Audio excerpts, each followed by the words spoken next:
Beneath the towering spires of Coruscant, hidden from the neon glow of luxury and the polished halls of the Senate, lies a world unseen by most upper-class society.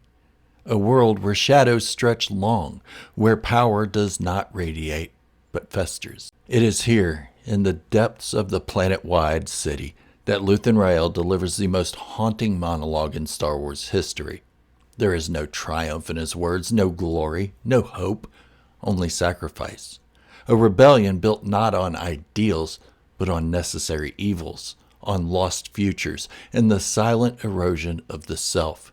As he speaks, the flickering light around him fails to reach the walls, swallowed by the vast emptiness of the underground.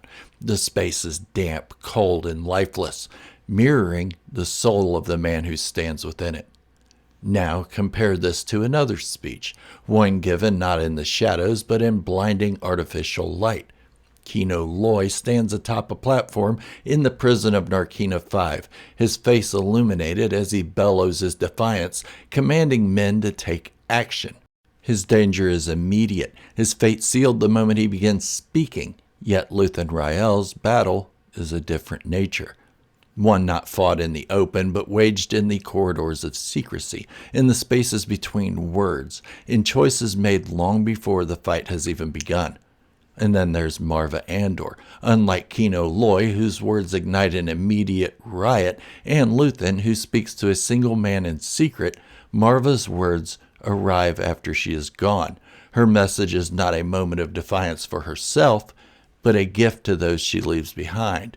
Her speech is drenched in light and warmth and the remnants of a love that will not fade. She's dead, and she knows she's dead, but her words live on. These three speeches, Luthen's confession in darkness, and Kino Loy's rallying cry in sterile white light, and Marva Andor's ghostly call to action in the soft golden glow of Ferrix, represent Andor's masterclass in storytelling through cinematography, sound, and atmosphere. Before we descend into the depths of Coruscant and analyze the brilliance of these three moments, make sure to subscribe to Star Wars Fanatic and join the channel as a member. Your support helps us continue to dissect the most compelling, intricate moments in the galaxy far, far away. Now let's talk about the way Andor uses light and shadow to redefine what Star Wars can be. Coruscant has always been a world of layers, both physically and symbolically. The higher you go, the closer you are to power, to luxury, to illusion of peace. But beneath the artificial sun of the upper levels lies a forgotten world, one built on rot and decay. Luthen Rael and Lani Yung meet in the heart of the abyss. It's not just a meeting place, it's a deliberate choice, a reflection of the secrecy that defines the early rebellion. The set design tells us everything we need to know. Rusted walls, the faint glisten of moisture dripping from corroded pipes, dim blue lighting that barely illuminates the void. It is a place where men disappear, where voices are swallowed by the hum of machinery, where trust erodes like the very metal that surrounds them. This is a stark contrast to how the Empire represents itself on Coruscant. The Senate chambers are grand, filled with blinding white light and polished surfaces. The Imperial Security Bureau offices are pristine, orderly, cold in their precision. These spaces exist to control perception, to make the Empire appear invincible, untouchable, especially to those working within it. But down here in the underworld of Coruscant, the illusion fades. Here, the rebellion is not a heroic endeavor. It is a machine that grinds people down, consuming their souls for the sake of a future they may never see. Luthen Rael is not trying to inspire. He's trying to explain the weight he carries, the cost of doing what must be done. He has no illusions about his fate. He will not be a hero in the history books. He will not live to see the victory he is helping to shape. He has made peace with this. And Luthen Rael delivers this monologue in a place that not only signifies the helplessness of the rebellion, but also the depths signifying Luthen Rael's own heart and soul. It's black, and it has to come to terms with this. But Kino Loy Kino's moment is not about acceptance.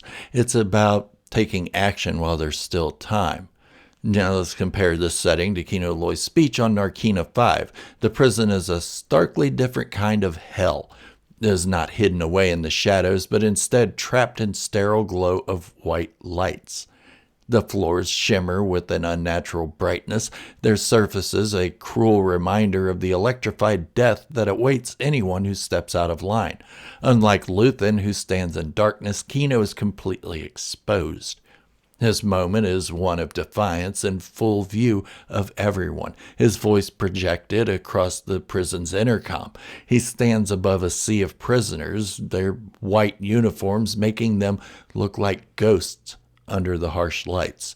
There is no ambiguity in this setting. This is a fight against immediate oppression, and Kino Loy's speech is designed to ignite action now, in the moment.